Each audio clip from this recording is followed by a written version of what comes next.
collé au siège, hein. C'est ouf, quoi. Ouais,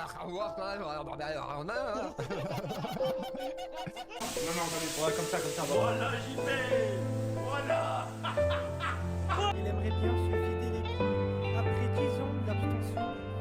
Tu trembles, etc. Tu penses que je vais prendre les devants. Qu'est-ce que t'en penses? Jusqu'au jour où tout a basculé. Concernant la mort de Jean Pormanov, ce streamer mort en direct.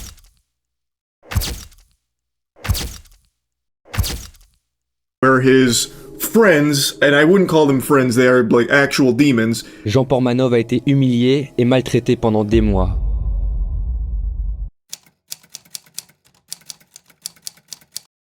Raphaël Graven, né le 26 janvier 1979 à Wappy en France. Avant de devenir une figure du web, Raphaël Graven a eu un parcours de vie éloigné des projecteurs. Raphaël Graven débuta son parcours par un BEP sanitaire, où il sera malheureusement victime de violences par son maître de formation. JP finira par démissionner, et il s'engagera en 1998 au sein de l'armée de terre. Il entra à la base aérienne 128 Metz-Frescati, où il restera 9 ans, jusqu'en 2007. Après son départ de l'armée, s'ensuit une longue période d'instabilité.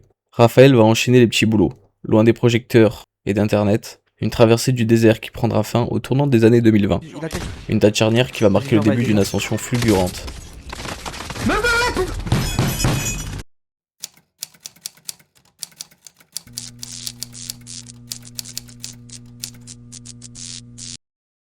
Mars 2020, le monde se confine, mais pour Raphaël Graven, les projecteurs s'allument.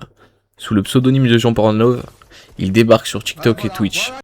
Très vite, son quotidien devient un spectacle permanent. Sur Twitch, ses colères noires et son style survolté captivent les foules. Sale fils de chien. Va te faire enculer, sale fils de chien. Arrête de porter, mange-merde, bah, ta mère la grosse putain, là. Descends de là, connard. Quand je suis un enculé, si ta mère, elle te mange pas une bite dans le cul, quoi. Il est là-haut, fils de pute. Viens. Ne pas te faire enculer, toi, fils de bâtard. Là, ta grand-mère, toi. Et niquer ta mère. Par la suite, il formera un duo avec le vidéaste TheKerry78. Ensemble sur les jeux vidéo ou en session de discussion, TK et JP enchaînent les lives d'anthologie. Entre vannes, choc des personnalités et rages mémorables, leur complicité crève l'écran et rassemble des centaines de milliers de spectateurs. Pour toute une génération d'internautes, ce binôme incarne le divertissement décontracté, une pure comédie où le seul but est de faire rire la communauté. C'est dans cette même dynamique que son chemin finira par croiser celui de... J'ai voulu simplifier, mais pour la petite anecdote, Owen était un viewer de JP de base, et c'est Owen qui a mis JP en contact avec TK. De Naruto, alias Owen Senazandochi et Safin Amadi, qui un peu plus tard finiront par le convaincre de rejoindre et d'intégrer le local. C'est ainsi que JP écrira la plus belle page de sa vie, mais aussi une des plus grandes polémiques du divertissement. 5 mai 2022. JP sort une vidéo où il présente le local. Une nouvelle page essentielle de son histoire s'écrit à travers ces images, qui dévoile le lieu destiné à devenir le QG pour ses futurs lives et futures vidéos YouTube.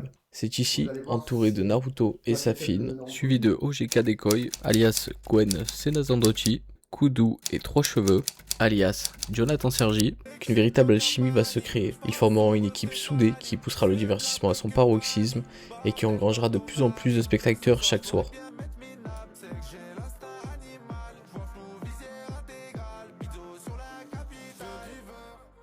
Jusqu'à cette fin que nous connaissons tous. La mort en direct. Sur ces images que nous avons choisi de ne pas vous montrer. Concernant la mort de Jean Pormanov, ce streamer mort en direct. Les médecins estiment que son décès n'est pas lié à l'intervention d'un tiers, n'est pas lié à l'intervention d'un des autres streamers qu'on a pu apercevoir dans la vidéo. À ce stade, les médecins légistes penchent plutôt pour une mort d'origine médicale ou toxicologique, donc des analyses complémentaires ont été demandées.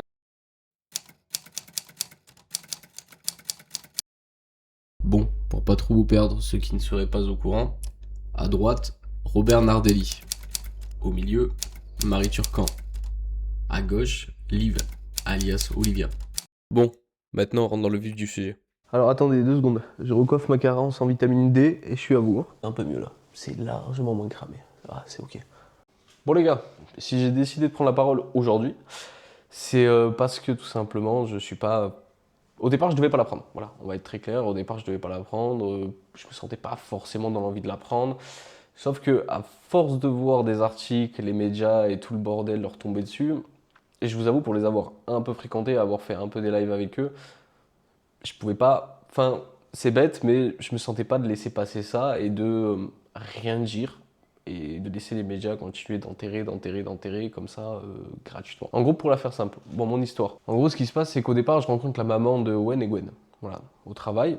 De là, on discute, le feeling il passe super bien, on s'entend super bien. À l'époque, je me souviens, je lui avais déjà posé la question de savoir si les lives étaient surjoués ou pas. À l'époque, elle m'avait répondu que c'était des pièces de théâtre et que les lives étaient bien évidemment, pas vrais. En gros, ce qu'on peut voir, c'est pas forcément réel, quoi. Et elle m'avait expliqué que de toute manière, en dehors des lives et tout, voilà, une fois que les lives étaient coupés, c'était terminé, hein.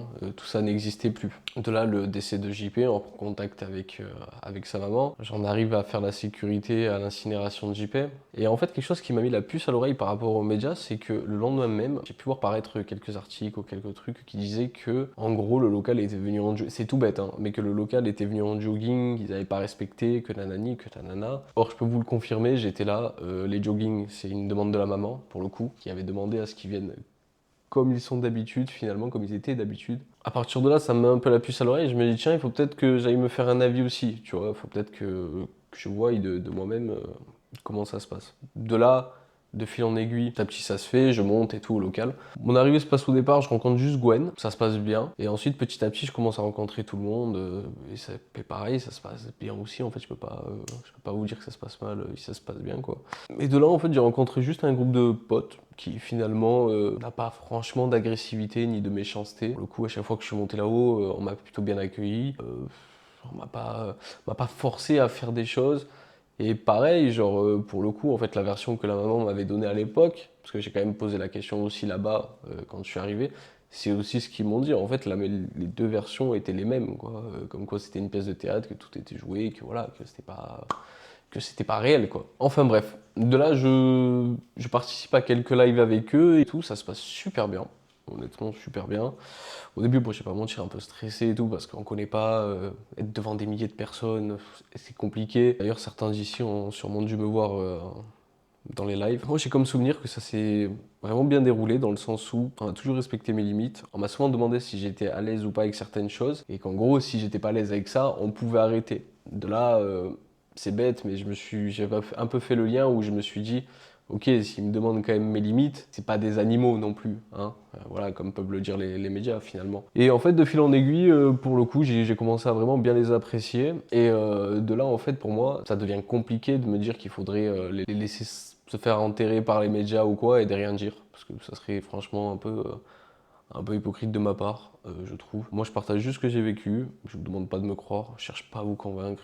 Je m'en fiche, très honnêtement. Pour moi, c'était important de le partager parce que je trouve pas ça normal qu'on puisse renverser le cerveau des gens autant et que personne ne dise grand chose aux médias finalement. Mais de ce que j'ai vu, ouais, non, c'est pas, il y a pas vraiment de méchant. Il n'y a pas eu de méchanceté non plus envers moi. Pareil, Owen, je l'ai rencontré, je l'ai vu 2-3 fois. Première fois où je l'ai rencontré, ça serait bien passé et tout aussi. Pareil, on était hors live, c'était pour un dîner. J'ai pas vu une seule fois Owen rabaisser quelqu'un de façon méchante ou forcer quelqu'un ou être un peu dans la méchanceté. Pareil, Koudou, j'ai beaucoup discuté avec lui pendant les post-clopes. Pareil, très bon gars, très gentil. Pour le coup, il me fait un peu de peine parce que lui aussi, il est peiné par la situation parce que finalement, en fait, on le prive de ce que j'ai compris du ressenti que j'ai eu par rapport à ce qu'il m'a dit. En fait, il est privé de ce qu'il aime faire. Et malheureusement, c'est terrible parce que lui, je pense pas qu'il vive bien la situation. Et honnêtement, il est pas martyrisé, il n'est pas battu, il n'est pas séquestré, au contraire, hein, ni rabaissé. Il est souvent en bas d'ailleurs, parce que là, il peut plus participer au live, il peut plus être vu. Et toutes les fois où j'ai vu des interactions entre eux, c'était soit de la rigolade, soit des trucs banals, mais c'était pas... J'ai jamais vu de scène de ridiculisation ou même de scène de rabaissage, quoi. Pour être honnête, ça, j'en ai pas vu à aucun moment. Voilà, après aussi, je pourrais même parler aussi de Yaz, qui prend souvent des nouvelles, ou avec qui il y avait certains trucs prévus, bon, maintenant ne sont plus prévus. Voilà, il n'y a pas grand chose de négatif à dire en fait. J'ai pas grand chose de négatif à dire, donc voilà. Si, j'ai un truc à dire. Gwen, c'est un sacré escroc. Écoutez-moi bien les gars, Gwen, c'est un sacré escroc. Tu lui envoies un message, t'as une réponse au bout de 4 ans et demi. Par là. Là, on va passer à autre chose. Ça va un peu piquer pour certains, sûrement, ce qui va être dit là dans les prochaines minutes de la vidéo.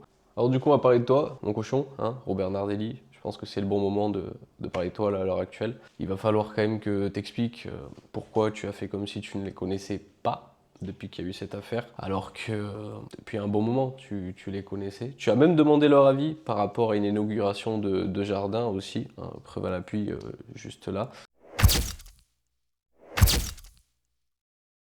Tu leur as prêté une salle aussi, où tu as dit à un moment donné, tu as pu déclarer que tu n'avais pas prêté de salle, c'est faux.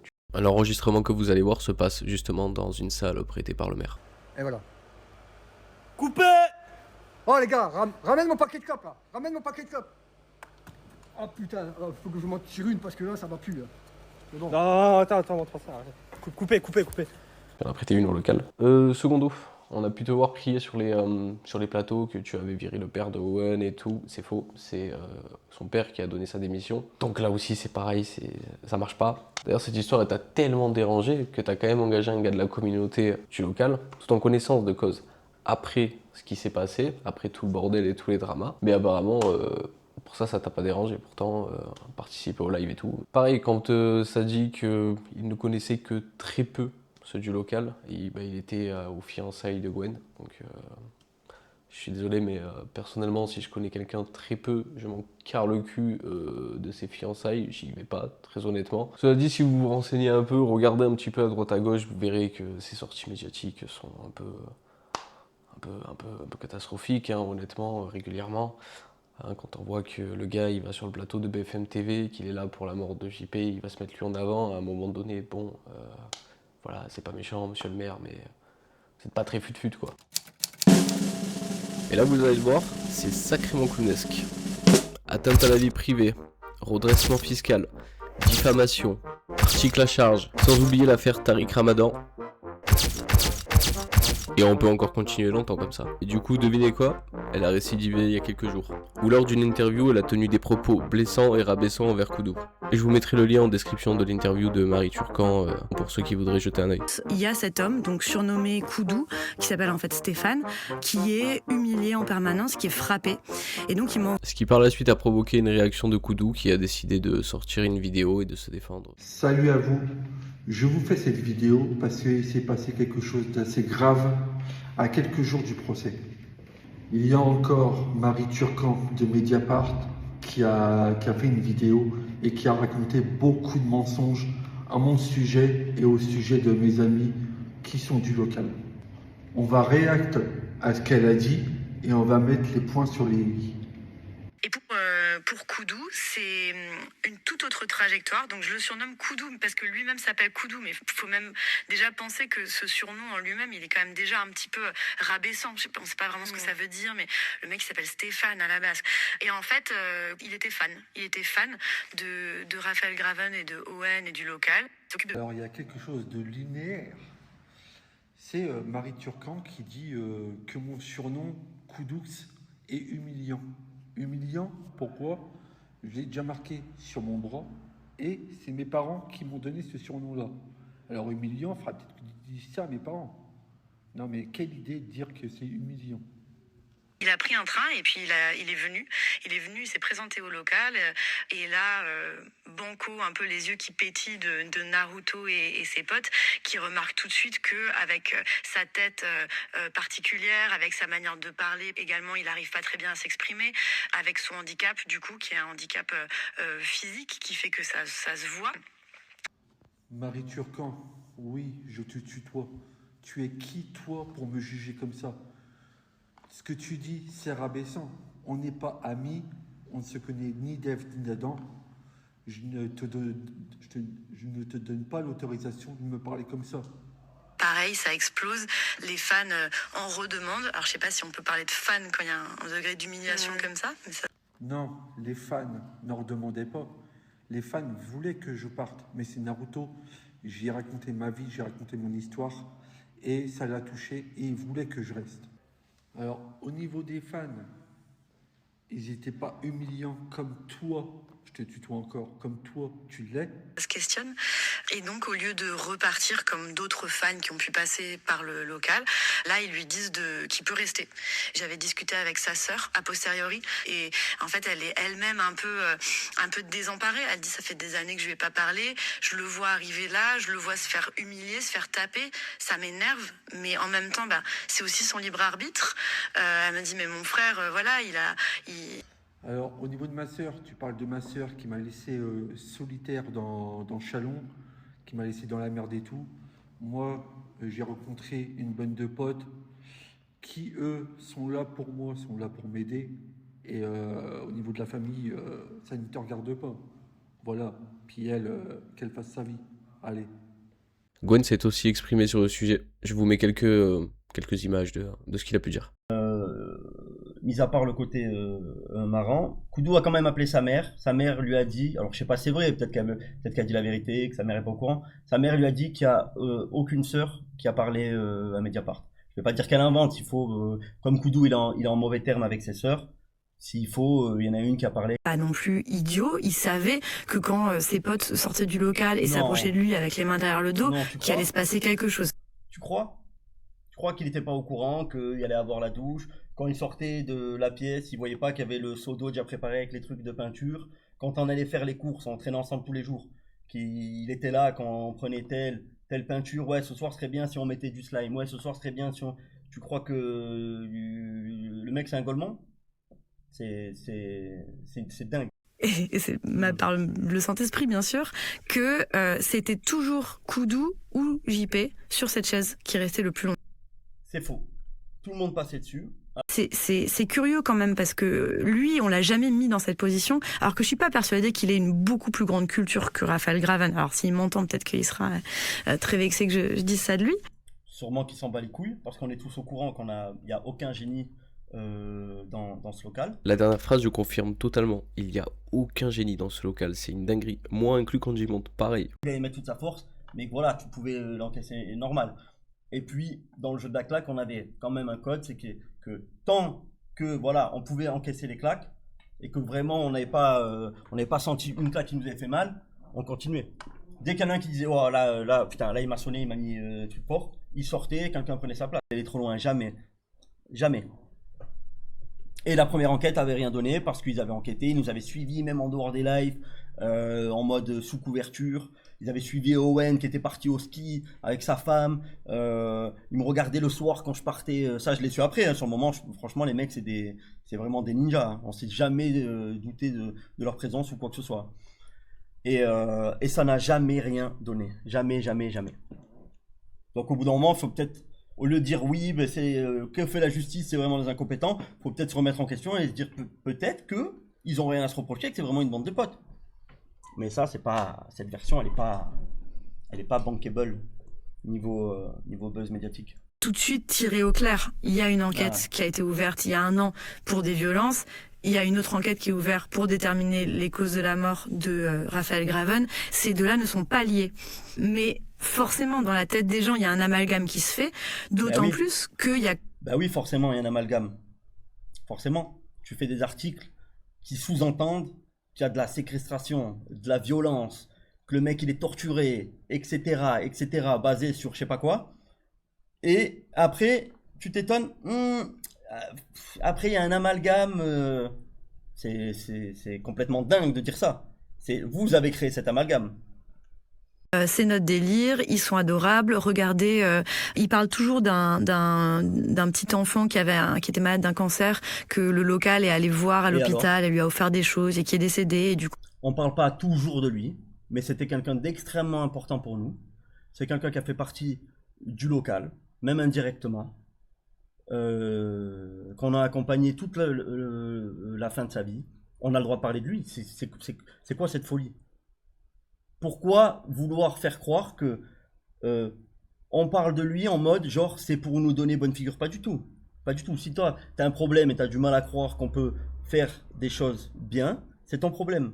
Mais ne commence pas à dire oui, il faisait ça par intérêt, pas du tout. Il n'y a jamais eu aucun intérêt. Et il y a plein d'autres trucs qu'on a fait qui sont jamais passés en live et qu'on n'a jamais parlé. On s'en tape les couilles. On s'en bat les couilles. Et pour le coup, ça, Je peux confirmer, pour les quelques fois où j'ai discuté avec lui, c'est vrai qu'il est un peu dans la philosophie de s'en battre les cacahuètes de ce que pensent les médias finalement. Et JP, lui, il en pensait quoi de ce que disaient les médias? Moi je préfère le dire. Ok, Parce qu'il y a qui montre sur internet, sur TikTok, qui clippait pour qui TikTok, qui disent sur TikTok que Safine et Naruto c'est des agarres. Mais pour moi, Safine et Naruto c'est mes frères. Ça fait plaisir, je te fais un câlin. Mais ça sera toujours. Ouais, je sais, mais il faut le dire, j'en ai marre des gens qui vous critiquent. Ouais, Safine c'est comme si, c'est Naruto c'est comme ça. Vous connaissez pas l'envers du décor. Ça me touche énormément, Exactement, c'est ce que je veux dire, et je serai toujours derrière vous. C'est vrai. Moi, et tu fais référence au fameux appel le jour où je t'ai dit de revenir.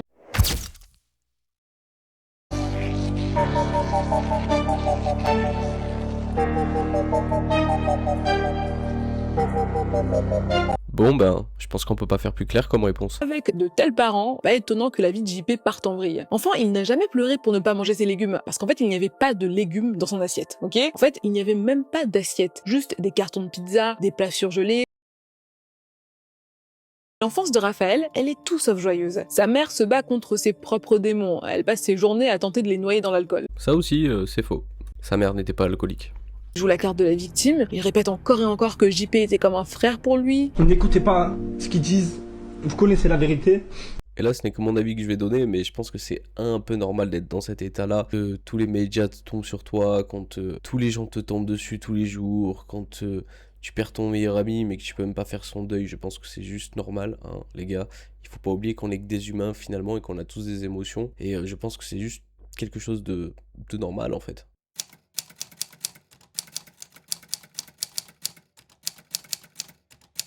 Je défends pas Naruto.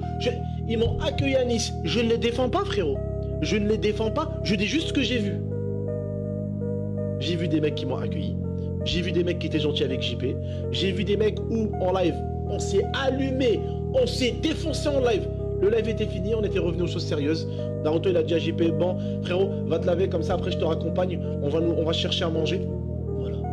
Il n'y avait plus personne qui taquinait personne, il n'y avait personne qui cassait les couilles à personne.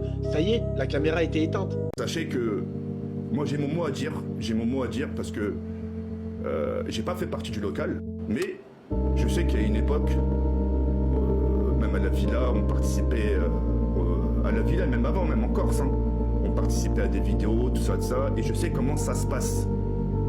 Je sais comment ça se passe avant de dire, allez, ça filme, bien avant ça, on se mettait en accord.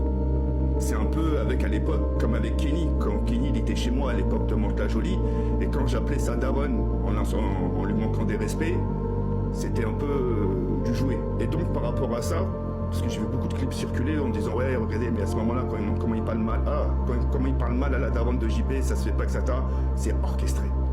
C'est orchestré. Si je vous le dis, c'est que j'ai fait partie à l'époque à la villa, même en Corse, de ces scénarios. Donc, ils prennent pas un malin plaisir à faire la misère à Koudou et JP, que ce soit dans la vie de tous les jours. Non, ils font juste un stream pour le titi, etc. Ils font jamais exprès de faire mal, voilà. Moi franchement, je connais, et vraiment, je sais que ce que je dis c'est la réalité. Franchement, l'article, je l'ai trouvé incomplet, tout simplement.